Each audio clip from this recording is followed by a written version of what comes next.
I see a bad moon rising. I see trouble on the way. Hey Moonbabes! Hi you guys! I'm Bree. I'm Jackie. And we're here today just chilling on Jackie's couch, and it is so comfortable and so decked out for Halloween. This is seriously so cool in this place right now. Also, if we lose you, the cat is playing with the cord to the phone stick thing I right told you now. she was not gonna go And away. yeah, she's throwing a fit because I'm not petting her, and so if you guys crash down, that's what happened. We're here today to talk about being empaths. Being empaths and just very sensitive to things in general, I think. Really quick, so I grabbed this today. It stuck out to me. It's so cute. It's called Psyche. You can't see from here, but it's a really adorable purple little bottle, and I just thought we're getting into our psyches, so we're gonna drink to that theme. So it's a very light Pinot Noir. Jackie, Noir. Pinot Noir. Jackie was like, I don't know, this wine is kind of watery, and I was like, well, that's because it's not a cab like we normally. I was wanting something heavy, but I just grabbed the bottle and left. No, it's really good. I personally really like Pinot, but you do have to be careful because even though it is a little bit lighter, it's still like the same alcohol content, so it will hit you even though it goes down like water. Saying slow down. Yeah, it's Friday. drink, babies. So, do you want to get us started? I'll get us started. Yeah, So get us started. The topic was your idea, but I do have a story to add into it. well, and I think I was thinking of it, but we both kind of have this in common, is being very empathic, and then also, I don't know if you are so much this, but I am hypersensitive, which I think goes into being empathic, but I tend to be very sensitive to how everybody else is feeling, and then I also have very wildly shifting and just very boisterous emotions, whether it's good or bad. Boisterous, is that a good word? I'm fucking horrible. This is so true. Jackie has this problem, and I came in today in a mood, okay? It's definitely been a morning for me. I'm talking about how I feel fat, it's just one of those days, right? And she was perfectly fine, and then right away she was like, I gotta go change. I feel fat. And I'm not kidding, she went and changed clothes and then came out and then went and changed clothes back to the first thing that she had on. Because you picked up on my horrible mood.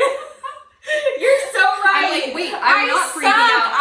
I should freak out. I suck. I affected your attitude, and it didn't need to be. I'm so sorry. No, because I was and look, the original outfit is beautiful. It was totally fine. I made it work. But no, I mean, like you were saying that, or we were talking about earlier, is we all have days like that. You can't help that. I just was you have like days where you're on top of the world and just strong and fierce, and then days where you're like, why am I allowed to exist in this world? I'm not sure who allowed I it. need a face transplant. I need a body transplant. I'm just not happy with anything right now. Oh, it was just, I wanted to cleanse myself of that and get rid of that bad energy before we started. You look down, you're like, what kind of ankles are these? Who has ankles like these? But really. No, I'm honestly good. But I did come in, I was really rushed, and I had shoved food in my face in the car right over here, and I just couldn't find clothes that I felt like looked good. And it was just one of those mornings that we all have. And your brain was probably just high wired. When you're going from thing to thing like that, it's just it continued into the afternoon, and I got here, and I'm just sorry about all that. But anyways, back to the subject matter. I would say you do pick up on people's moods big time. I think I do too.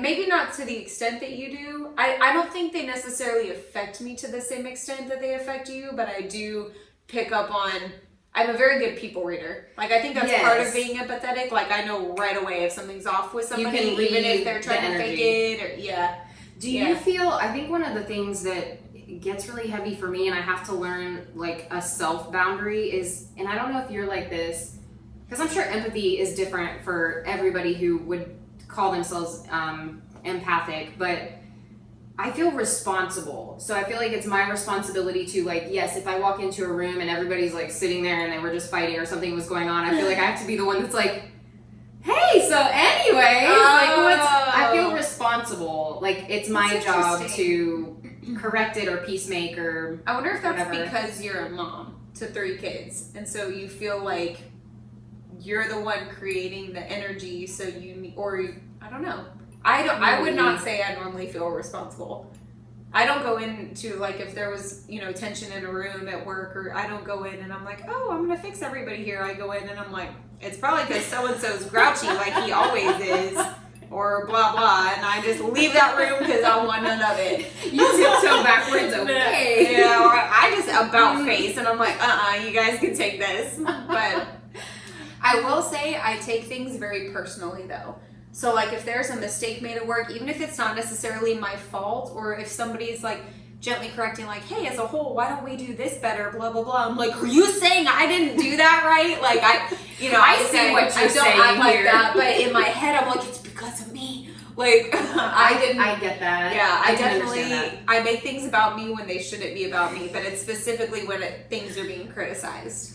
And probably because you do have a leadership role, and so you do feel more responsible, I think. So even if it is something that isn't maybe something you even should have picked up on or known until that point, I think immediately that makes sense that you'll be like, I should have known, I should have done something, I should have been better. Yeah. So I don't know, I guess it just affects us in different ways, but definitely as a whole, we are both super, I don't know if the correct term is empathic or empathetic. I think empathetic is when you are actively, I'm making this up, I'm not acting like I know, but I think of it, empathetic is you are being empathetic. So it's like in the moment you're displaying empathy. And then I think an empath is somebody who it is like a core part of how they relate to people. So empathic. Empathic, Yeah. Okay. It's like psychic, but empathic as a word. All right.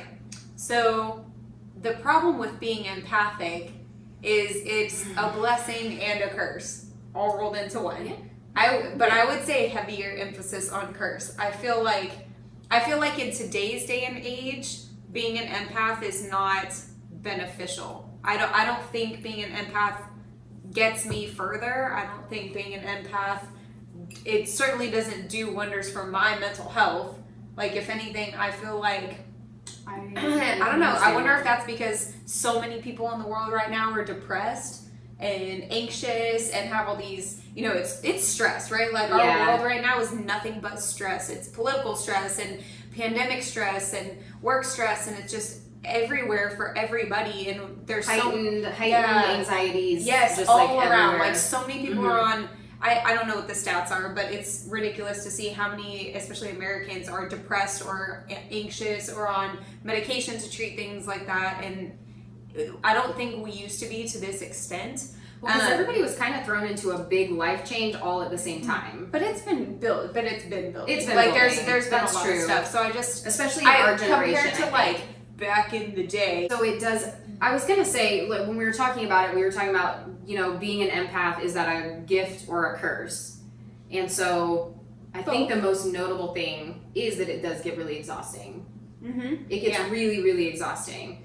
And I think anybody else out there, which I'm sure quite a few of you are also would relate to being an empath, it does exhaust you, and you need time to go home and just decompress when you don't have to be anything for anyone or pick up on anybody's stuff. You can just sit in a room alone and just exist. I think being an empath would be a blessing if I worked in like healthcare, or if I worked as a therapist, right? Like something where you really genuinely bond with these people that you're trying to help. Right. But while you're in certain roles, or playing a certain role in your work life or in your personal life, I think it can definitely hinder.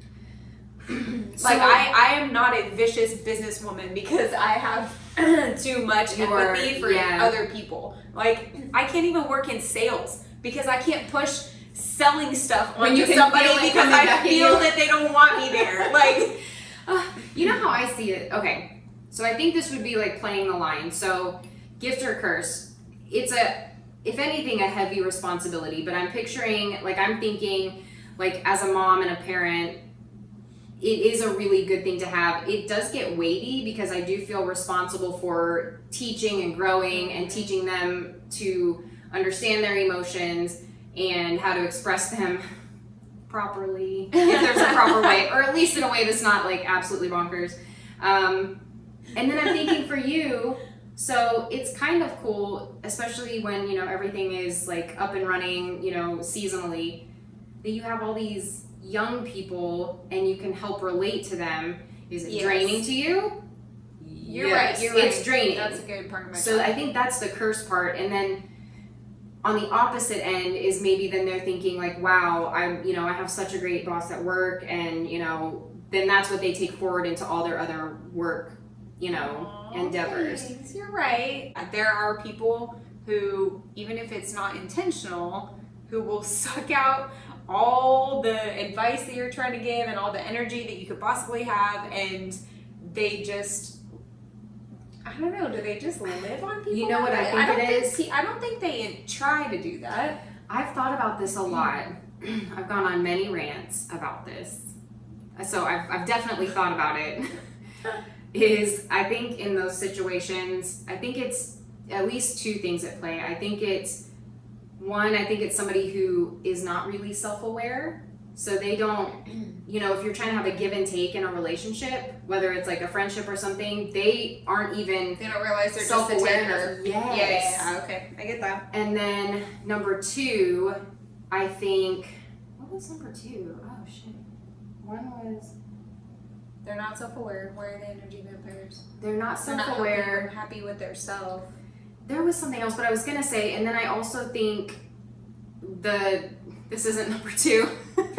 You have to have really good boundaries, and having good boundaries with those kinds of people, it doesn't make you a bad person. It doesn't make you bitchy. It makes it to where you say, okay, I understand in this, not to say you can't have relationships with them, but I know that I have to keep those people over here. Mm-hmm. There are certain people, I know whenever I see them, I go to the gym a lot, and like, obviously, there are some people that it's all under this sweater. They're big. There are some people, which I think one of them, I think she might watch, and she's like super sweet. We get along like really, really well. And we just like, we have such a good like energy, like going back and forth talking. Uh-huh. And in the past, this has been a little while now, but it was one of those things. I'm super friendly and like I love relating to people.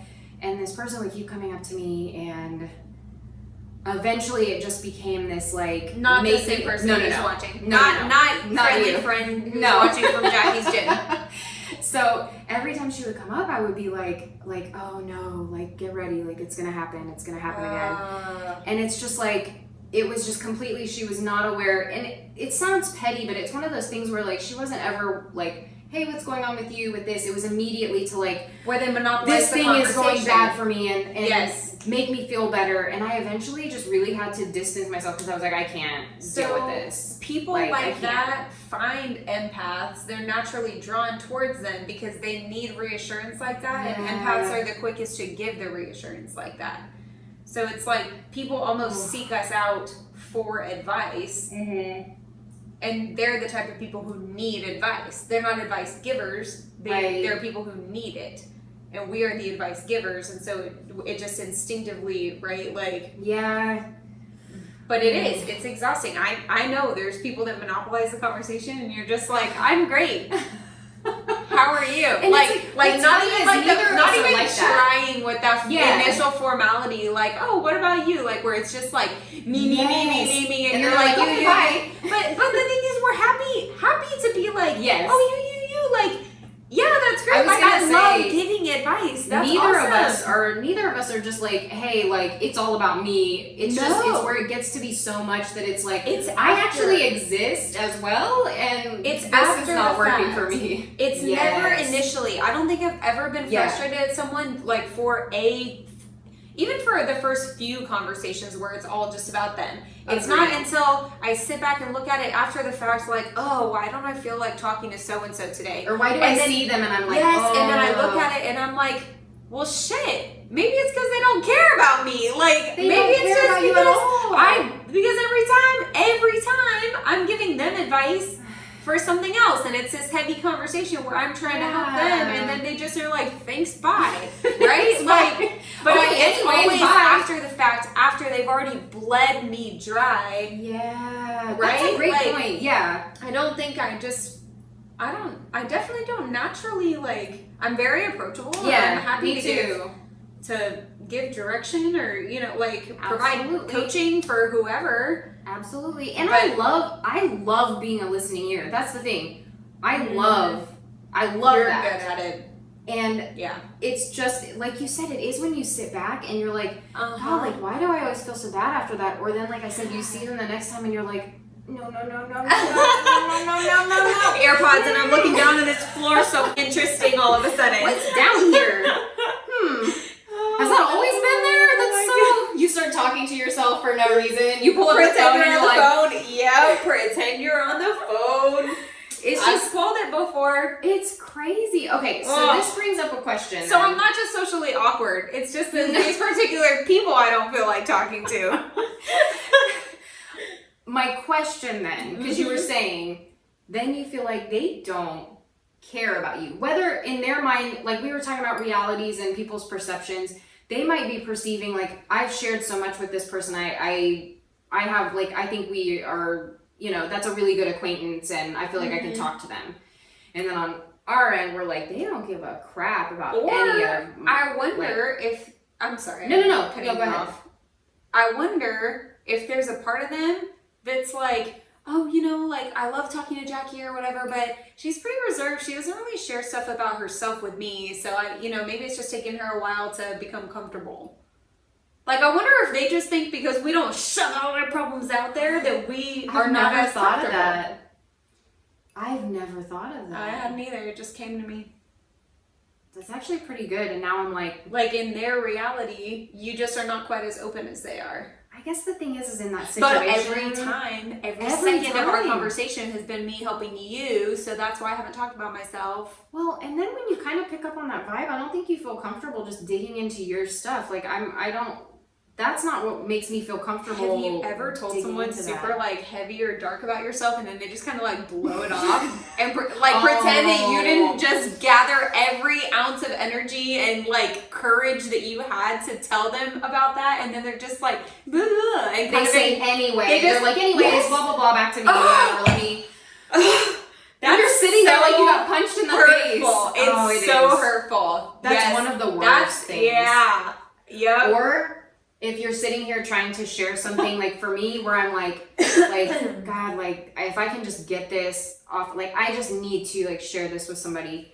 And, like, they pick up their phone and they start, I will stop and you won't get another thing out of me ever again. And maybe that's bad on my part, but they'll be like, and then you just stop talking because you're like, well, and then they're like, why'd you stop saying it? So tell me. And then they're like, I'm listening. And you're just like, we're getting off subjects. I feel very passionately about that because that shuts people down possibly forever. I mean, I'm pretty open, so I like to give people chances. What I don't like after that is when you're like, well, you weren't paying attention. And they're like, well, I was listening. And it's then it makes you feel like you're crazy. But it's like you weren't actively acting like you cared about what I was saying. So it's just rude. We should do another video on like just how rude people are nowadays. Yeah. Because some people, I swear, have not been taught like what is decent freaking behavior. Oof. Okay, so I will ask you. Okay. So like somebody coming up and feeling like they can share stuff with you is meeting a need for them. But then I sometimes feel like if you are an empath, it's harder for you to have somebody external meet your needs. You have certain people, like we have people in our lives who we do feel like, you know, can fill us up and aren't draining us. But do you feel like for the most part, it's more of like your own responsibility to, or that you end up having to meet those needs on your own? Or that it's harder to find people that you can have that back and forth exchange with? That's a good question. I think to an extent, empaths have a need to be the listening ear. And I think to an extent, if it was a little more in moderation, we would actually appreciate that and enjoy it because we know we give good advice. And it makes you feel needed. And it feels good. Yeah. Yes. That's a great point. I think if it was in moderation, then we would be having our needs met. And then if you could also then do a back and forth, if you're not spending an hour listening just to this person's problem and giving advice, and you could spend, you know, even if it was 45 minutes, right, listening out of that hour that you have with this person, listening and giving advice to them, and another 15 minutes where they're like, oh, what about you? And then we share a little bit, I think that would make me happy. Like I don't even need it to be half and half, because I know I'm an advice giver and I am totally all for it. Yeah. But a little bit of also giving a shit about me is nice. That's a great way and to put I it. feel like even just like scaling it back just a little bit and asking a little bit less of me would make me feel healthy enough. That's really great. So we are getting a need met by meeting a need. Yes. Because then we feel needed. But it's by needy people. But right. It gets into a slippery slope really fast because they thrive off of that. It becomes one-sided really fast. They want more and more advice and more and more attention, and it becomes exhausting for us. Like it's just with everything in life. As soon as the scales tip one way, then someone's doing great and the other person is doing horribly. Like it's all about balance, and that's very true. I'm never going to stop giving advice, and I'm never going to be pissed if someone wants advice. But as soon as someone starts taking advantage of me, then yes, it's just like the same. Yeah. It's the same if I was taking advantage of, I'm just going to throw an example out there, like a man for his money. And I'm like, yeah, hey, I really like this guy, but like I know he can like totally provide for me. He's loaded, so I can just kind of start relying on him, right? But then maybe he's relying on me for my emotion. Like eventually his bank account's gonna get tapped out if I keep spending it, and eventually my mental bank account is gonna get tapped out dealing with his problems, right? Right. Like, even if he's like, hey, I love taking care of like my lady, and even if you're like, I want to support you. But there's has to be a middle ground, right? Like he can't just buy me the mansion and the car and the diamonds and the everything and still don't buy her a mansion and diamonds. No, I mean, if he's got the money for all that, but you know what I'm saying. I know what you're saying. There has to be a healthy middle for everyone. Where's the man with the diamonds and the new Aston Martin? So you have a funny story. So it made me think when you were talking about us being able to listen actually does meet a need. Like that does fill us up to a certain extent. Yeah. And I was talking to somebody in my work, and he was talking about his partner and how he was coming home and he had like laid out his, he had to wear something like nicer in the evening for, it's like a theater performance. And so he was saying how like him laying that out, like it really makes him feel good to be able to do that for him. Aww. And he's like, so in the reverse, he's like, I really, you know, what I'm going to do is I'm planning like this dinner he was going to make for him or whatever. And I was really thinking, I'm like, some of those things, like ways where it's like you're doing things for people, it also like feeds you, because it does, like, it is nice to feel like you're needed. It is nice to feel like you serve this purpose. Yeah, or I was going to say, it feels good to do something nice for somebody. Yeah. Even if they don't need it per se, like, it feels good to be nice. It does. Especially when it's appreciated. I don't know that everyone feels that way, but I feel like I feel good when I do nice things. I love that when you do something and like somebody's like face, they're just like, what, me? Yeah, for me. Oh, it's so cute. Yes. Oh, look at the empaths over here, like, yeah, we can't wait to give someone a present or help them lift them up, help them do better. See, so okay, so we do have needs that need to be met also. Right. By being an empath. That's very true. I had never, until you said that, I was like, oh, she's right. Actually, that's right. Like that is a need. It feels good. Yeah, I think so. I'm going on a camping trip tomorrow night. That's right. And I'm very excited. And my siblings are coming, and it's gonna be a really good thing. And that's awesome. My mother, who I don't have a good relationship with, got wind of it. And I did not know that. Exactly. Jackie's like, oh, we gotta talk after this. Get your empath shit ready. You gotta help me. So she got wind of it and basically begged to come along. And I thought of everything I could to try to like detract her from the idea. And she's like, please, I really need to get away. And I was like, okay, all right, I guess you can come. And she was like, oh, well, I can tell you really don't want me to come, so I guess it's no big deal. So then I felt even fucking worse. And I was like, no, all right, come on. I was like, but you know, Mom, that I'm gonna get drunk and look at the stars, that I have 2 big dogs and it's gonna be gross and disgusting. There's no cell phone service, so you just gotta get over it. And she was like, yeah, that's all okay. Like, you can't say anything about my hair, my weight, my clothes, or my lifestyle. Yes, I know. And she's like, you know what you want to do? I just really want to tag along. Thank you. And she was all excited. And so I'm over here, and for the last couple days I've been stewing, and I'm like, my camping trip is ruined, right?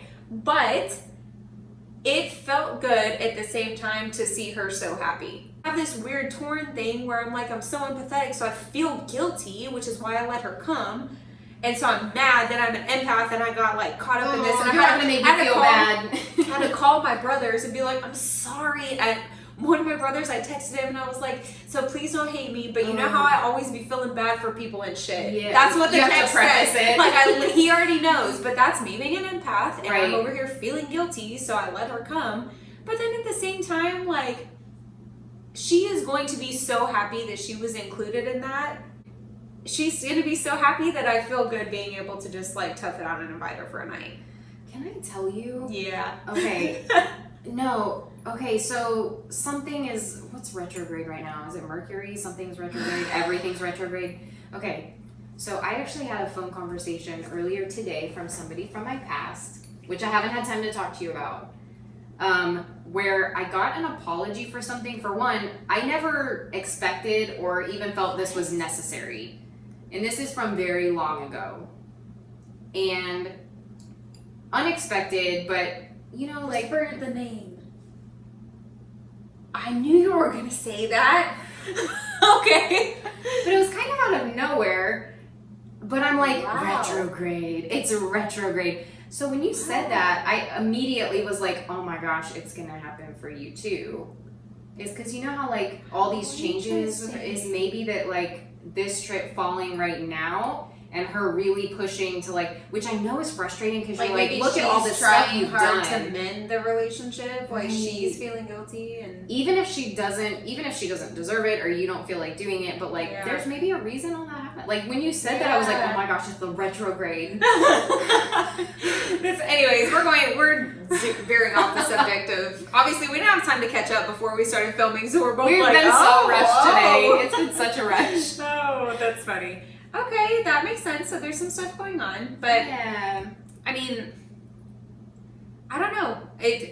Empaths are weird. We're weird. We're complex, and there's a lot of layers here. But when you know them, I think it's like you know when you meet them. And I think they're loyal as fuck because they would feel too guilty being mean. No. So if you are an empath and you feel like you have a hard time turning it off, let us know what you do to kind of cope with that. Like Jackie said, setting strong boundaries, and if you feel like it's more of a gift or a curse or somewhere in the middle. Yeah, no, for sure. Just kind of let us know what you think.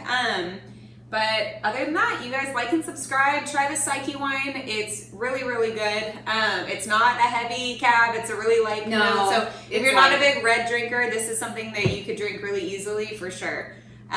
Yes. And that's all I've got. And we'll see you next time. We'll see you next time. Bye, Moonbabes. Bye, Moonbabes. Don't go around tonight, it's bound to take your life.